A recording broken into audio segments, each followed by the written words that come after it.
कैसे बात सभी? आई थिंक मस्त होंगे, खुश होंगे और अपनी पढ़ाई भी कंटिन्यू कर रखी होगी। तो अपनी आज दूसरी क्लास है, क्लास नंबर 2 है, चैप्टर नंबर 5 है और चैप्टर का नाम है तत्वों का वर्गीकरण। तत्वों का वर्गीकरण। देखो भाई, आप लोग ना संग के संग रिवीजन करते हुए चलिए, ठीक है। और आपको बता रखा है टेलीग्राम ज्वाइन करो, वहां पर संडे के संडे टेस्ट लेते हैं, ठीक है। तो देखो, हमने कल एक इंट्रोडक्शन पढ़ लिया था और उसमें पढ़ लिया था डोगराई का तर्क, ठीक है। उसके बाद में अपना है न्यूलैंड का अष्टक। क्या है? न्यूलैंड का अष्टक, ठीक है। न्यूलैंड के अष्टक में क्या होगा कि जो परमाणु है अपने या जो तत्व है, उनमें हर 8वें तत्व का जो रासायनिक और भौतिक गुणधर्म होंगे वो पहले तत्व से मेल खाएंगे, ठीक है। जो 8वां तत्व होगा, प्रत्येक 8वां तत्व पहले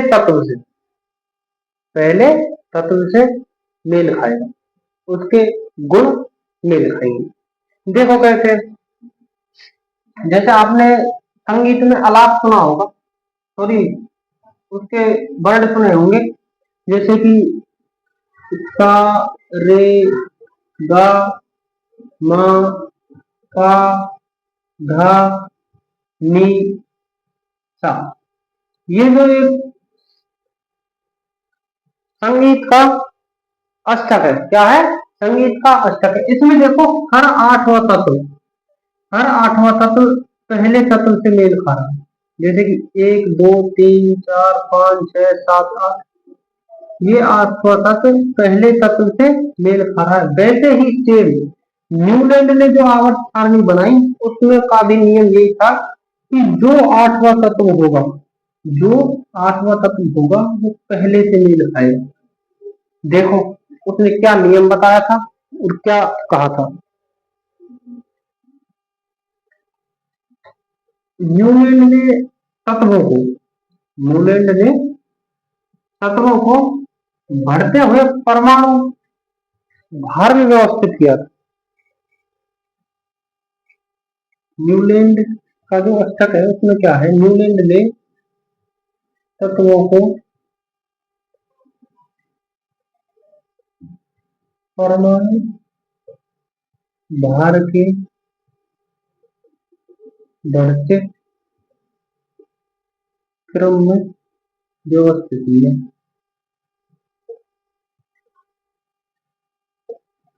और उसने पाया कि प्रत्येक 8वें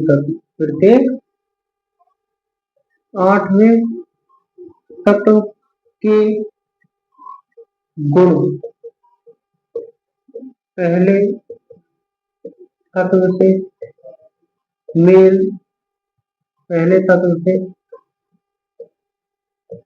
खा रहे हैं। क्या देखा उसने? जो पहले तो ये देखो कि उसने तत्वों को जमाया कैसे रूप में, परमाणु भार के बढ़ते क्रम में व्यवस्थित किया था। और जब व्यवस्थित कर दिए तो उसने क्या देखा कि जो प्रत्येक 8वां तत्व है वो पहले तत्व से मेल खा रहा है। मतलब जो 8वां तत्व होगा पहले तत्व से मेल खा रहा है। यही न्यूलैंड का अष्टक है। क्या है? न्यूलैंड का अष्टक है।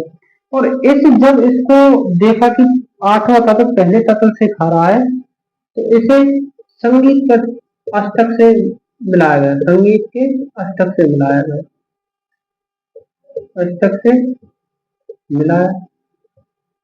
और जब संगीत का अष्टक सेम ऐसे ही निकला तो इसे फिर नाम दे दिया न्यूलैंड का अष्टक, ठीक है। इसलिए ही इसका नाम है न्यूलैंड का अष्टक, ठीक है जी। अब देखेंगे इसमें होता क्या है। आपको पता है तीसरे नंबर पर कौन सा तत्व आता है? तीसरे नंबर पर कौन सा तत्व आता है, बता सकते हो? तीसरे नंबर पर आता है लिथियम। कौन सा? लिथियम। कौन सा आता है? लिथियम। कौन सा? लिथियम। ये तीसरे नंबर का है। तो इसके बाद जो आठवां होगा वो कौन सा होगा? 11वां, यानी सोडियम। लिथियम के बाद 11वां कौन, जो आठवां तत्व वो होगा सोडियम। और यही सोडियम के जो गुण है वो लिथियम के जैसे हैं। सोडियम के गुण किसके जैसे हैं? लिथियम के जैसे। सोडियम के गुण कैसे हैं? लिथियम के जैसे। ठीक है जी। अच्छा, अब उन्होंने जब अपना अष्टक दिया था तो ये तो है नहीं, ये हम पढ़ रहे हैं केमिस्ट्री का टॉपिक, तो ऐसा तो नहीं केमिस्ट्री में एक ही बार में सब कुछ ठीक हो जाए, हो सकता है? केमिस्ट्री में एक ही बार में ठीक नहीं होगा, उसके लिए हमें हर बार नए प्रयोग करने पड़ेंगे। तो इनसे भी हो गई गलती, क्या हो गई? अर्थात सीमाएं, क्या थी? सीमाएं। और सीमाएं क्या थी वो देखो, ये जो इनका नियम है, अष्टक नियम,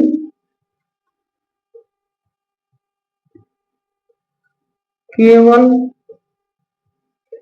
अष्टक नियम केवल कैल्शियम, कहां तक? कैल्शियम, यानी हल्के तत्वों, हल्के तत्वों तक लागू होता है, लागू होता है। यानी जो ये अष्टक नियम है न्यूलैंड का, ये कैल्शियम तक ही होता है, उसके बाद में ये नियम बैठ नहीं पाता है। क्या नहीं हो पाता है? बैठ नहीं पाता है। अब जैसे सपोज करो अपना 20वां तत्व क्या है? कैल्शियम। और 28वां तत्व है, तो इसके गुण इससे मेल नहीं खाएंगे। क्यों? क्योंकि ये केवल कैल्शियम तक ही बता सकता है। क्या कर सकता है? कैल्शियम तक ही बता सकता है। ये तो पहली सीमा हो गई। अच्छा जी, अब होगी दूसरी सीमा। क्या होगी दूसरी सीमा? दूसरी सीमा क्या है?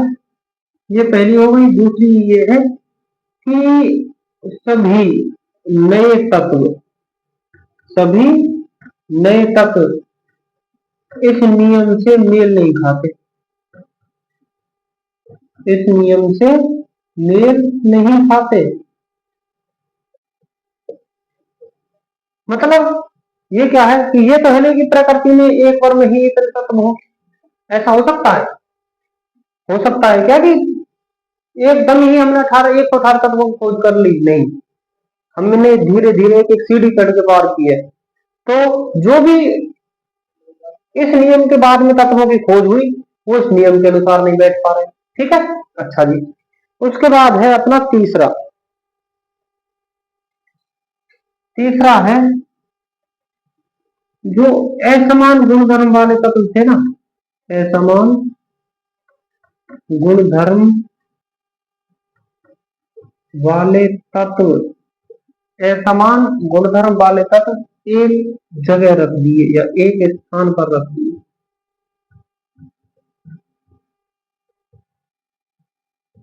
क्या कर दिया? असमान गुणधर्म वाले तत्व एक ही स्थान पर रख दिए, जबकि असमान गुणधर्म वाले तो एक ही जगह नहीं हो सकते। अब ऐसा हो सकता है कि अगर कोई तत्व है जैसे सोडियम है, उसकी प्रकृति क्या है कि वो जैसे ही पानी के साथ मिलेगा तो वो विस्फोट करेगा। तो हो सकता है कि उसको सोडियम को इसके साथ रख दे, नहीं रख सकते ना। क्यों? क्योंकि दोनों के गुणधर्म है जो कैसे हैं? असमान। कैसे हैं? असमान। ठीक है। अच्छा जी, हम लिखेंगे एक अष्टक। क्या लिखेंगे? अष्टक। ठीक है। और उस अष्टक से आपको थोड़ा समझाएंगे।